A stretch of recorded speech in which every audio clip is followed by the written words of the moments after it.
Also, the moment a woman gets her period, she has to break her fast, even if it is just 5 minutes before Adhan, or 10 minutes before Adhan, before the sun sets. She got her period, she cannot carry on fasting, because her fast now is invalid. And of course, eating or drinking or having intercourse after dawn, that also invalidates. The things that will not invalidate one's fast. If anyone forgets that he is fasting and eats and drinks, he should carry on fasting. If, for instance, I forgot that I am observing fast, then I ate or I drank, then I remembered, I should carry on. And the scholars here, they differ. There are two opinions. They said, if you saw someone in Ramadan eating or drinking by mistake, should you keep quiet or should you remind him? Okay. Some they say you keep quiet, because this is a gift from Allah subhanahu wa ta'ala. Okay? It is a gift from Allah subhanahu wa ta'ala, so why you want to deprive him of this? Okay? So why you want to deprive him of this? So let him carry on eating and drinking. The other opinion says no, you should remind him, because Allah subhanahu wa ta'ala has commanded us as Muslims to cooperate with each other regarding the birr, which is righteousness and piety, and not to help each other regarding transgression, which is the idwan. So I have to remind him. But even if you, after you ate and you are now full, mashallah, and your thirst is gone, and then you remembered, alhamdulillah, carry on fasting. It is a gift from Allah subhanahu wa ta'ala. And it doesn't happen to anyone. It is out of Allah's mercy. Sometimes you feel you are very thirsty. Your lips are dry, and Allah will make you to forget, and you will go, open the fridge, take water, and you will drink and put it back, then you will remember. Because you need it. Because Allah is merciful. And He is more merciful to us than our mothers.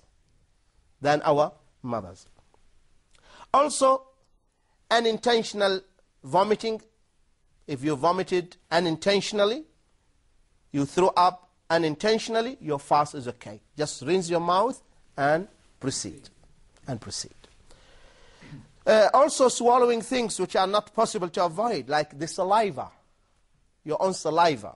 If you swallow it, will that invalidate your fast? No. That will not invalidate. Even the sputum, even not only the normal saliva, it is what they call nukhama, the sputum itself. Will that also invalidate your fast? No, it will not invalidate your fast. But of course it is recommended to throw it out. But if, for instance, someone swallowed his own sputum, that will not break his own fast. And also the dust of the street. Let's say that you pass and it was very dusty day and the dust has gone, or you pass by a mill and the flour has entered into your chest, etc. That also will not inshallah invalidate. Also, the same thing, smoke. If there is a smoke and you pass and it went into your body, that also will not invalidate your fast. But smoking, cigarettes, of course, as you know, it is haram. I'm telling you Muslims, it's haram and Muslims should give it up.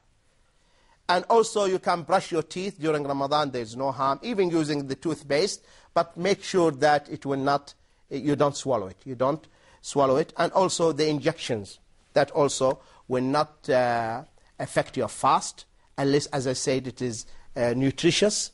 It is like the glucose which you can live on, that also invalidate the fast. Otherwise, normal injections or giving blood donation or something, or they extract blood from your body because for medical tests, etc., that will not invalidate your fast. And so these are in brief the rulings related to the topic of fasting and the virtues of fasting and some rulings of the fasting. May Allah accept our deeds and may Allah increase our knowledge in His deen. Ameen. And now inshallah we open the floor for questions. Yes? Bismillah ar-Rahman ar-Rahim. Assalamu alaikum. May Allah honor you, Sheikh. I'd like to ask you, if I wake up in the morning in a state of janaba, will this invalidate my fasting or reduce my reward? Okay, this is a good question. if I get up in the morning in a state of janaba. Janaba is a sexual defilement. After one had sex with his wife or wet dream, those who are not married, they got up in the morning and they had wet dream. Will that invalidate his fast? No. Aisha said in Bukhari radiallahu anha that the Prophet ﷺ, he used to get up in the morning in state of janaba and he would just resume and carry on fasting. So that has nothing to do with the fast or the validity of the fast. The fast is valid, though it is recommended that according to the sunnah of the Prophet ﷺ, that when you make love the night before, that you take a shower before you go to sleep, or at least wudu. The minimum thing that you take is wudu. You take wudu before you sleep. You take wudu, then you go to sleep. In the morning you take the shower. In the morning you take the shower. Next question, please. If I'm living in a Western country or in a place in which the daytime is too long, more than even 17 hours or something like that, what should I do as a Muslim craving for observing fasting? All right. Alhamdulillah, the scholars, they gave the answer of this. Not only the scholars, the Prophet ﷺ, he gave the answer to this question, especially for places where the day is very long. And the answer is that as long as that particular place is having day and night within the 24 hours, that is their day. Whether it is 20 hours, whether it is 18 hours, etc. They have to observe fasting according to their day, from the break of the day until the sun sets. But places that they don't have day and night, for instance, in some countries, the day is 6 months and the night is 6 months. So how do they fast and how do they pray? In this case, there are two opinions. The first opinion says that we standardize them according to Makkah. According to Makkah, because that is the reference.